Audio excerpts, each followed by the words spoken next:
Welcome back to World's News, where we present you the most important and funniest news from all over the entire world. This week's topics are huge floodings in Australia, the ERC Guidelines, more African kids receiving school meals, and at the end there will be another part explaining the latest news in the Russo-Ukrainian war. I hope that you enjoy this week's news, and let's jump right into the video.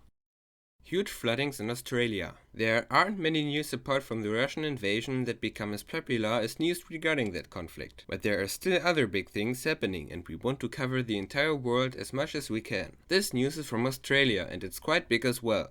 So after a record-breaking deluge in Australia, which lasted several days, there are now huge floodings in several areas. But why? The three rivers, Hawkesbury River, Georges River and Nepean River, that you can see here, overflew because of this so-called rain bomb. Because of that, countless towns and cities along Queensland's southeast coast were flooded, submerging thousands of homes and leaving at least 9 people dead. Until now, the water spreads to northern New South Wales, and people in the southwest and the west of Sydney must be evacuated as well. There are shocking pictures from Australia, like from Lismore, which you can see here, where multi-story buildings are flooded to the roof. While there's thousands of homes flooded, most of the homes in a 50-mile radius of the floods have no power. So even for people that didn't lose their homes, these floodings are still a struggle.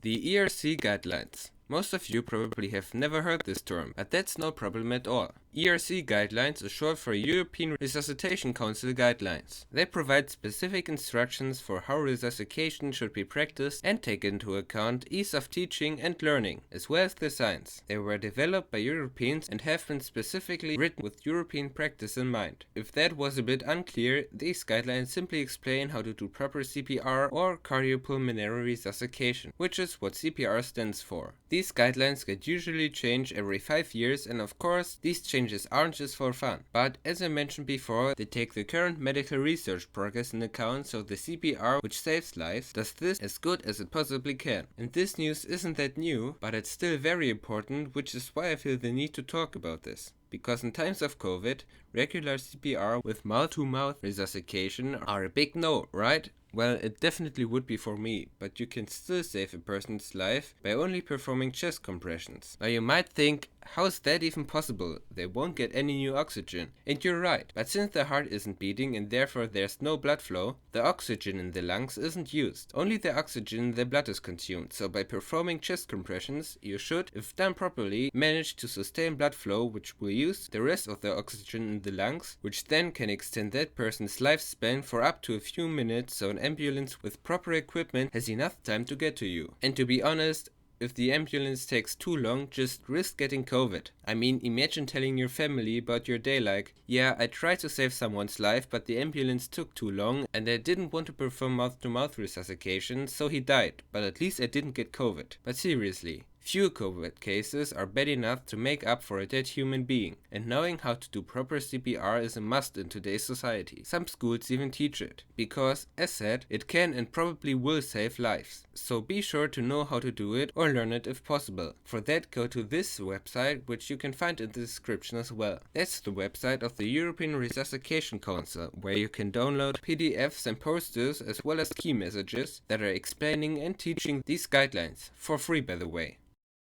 More African kids receiving school meals. There still are good news these days, like this one for example. The number of African school kids receiving school meals has almost doubled, said the official Twitter account of the World Food Programme. This has always been a problem in Africa. Africa is even known for not having enough food, which of course is a stereotype, but unfortunately it's a true one. In fact, 21% of African inhabitants, or 1 in 5 Africans, had to face hunger in 2020. To put it in perspective, 21% of the American population is around 285 million people. That's around 50 million people less than the entire population of the US. And you might think that the numbers are going down, but you're wrong, because compared with 2019, the number of undernourished Africans rose by 46 million. So food still isn't as available as it should be in Africa and many other parts of the world as well. That's why this topic is even more important, because children are the future, and if these children don't have enough to eat, guess how their lives are gonna turn out. So hunger is still an unresolved issue in many parts of the world.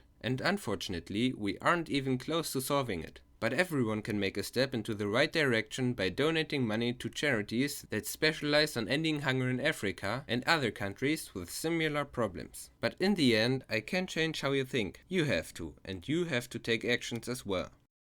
The Russo-Ukrainian War. Sadly, there's still no end to the Russo-Ukrainian war in sight. Until now, this war took approximately 2,000 lives of civilians and over 11,000 lives of Russian soldiers, according to Ukrainian media. And I couldn't find a death toll for Ukrainian soldiers, but they've probably lost many people as well. But the war is still raging, and around 1.5 million refugees have already fled Ukraine, with the numbers still skyrocketing. By now, Russian soldiers move further into the country, attacking a facility at Zaporizhia, the largest nuclear power plant in Europe. Now, every reasonable person would understand that attacking a gigantic nuclear power plant isn't the best idea, especially not with high caliber weapons such as missiles or tanks, but the Russians didn't seem to mind that much and still attacked it. There even were reports of fire and other damage in the facility, but until now there hasn't been a nuclear disaster, and we hope that it'll stay that way. But this couple didn't let the war affect their relationship, because they got married on the battlefield, wearing helmets and camouflage clothing most of the time. And I think that this is one of the few good moments on the front line. But as long as we don't lose our humanity, we've got something that's worth fighting for. Well, that sounded like a movie quote, but I came up with it all by myself. Well, at least I don't remember this line from a particular movie, but anyways, until the war's over, stay safe. These were the most important news from the past week. If you've got any suggestions on topics that we missed out on, feel free to let us know in the comments. And now to this week's bonus fact. You should minimize the amount of time the battery spends at either 100% or 0% charge. Both extremely high and low states of charge stress batteries and therefore lower the lifetime of lithium-ion batteries, which are found in most electronic devices running on batteries.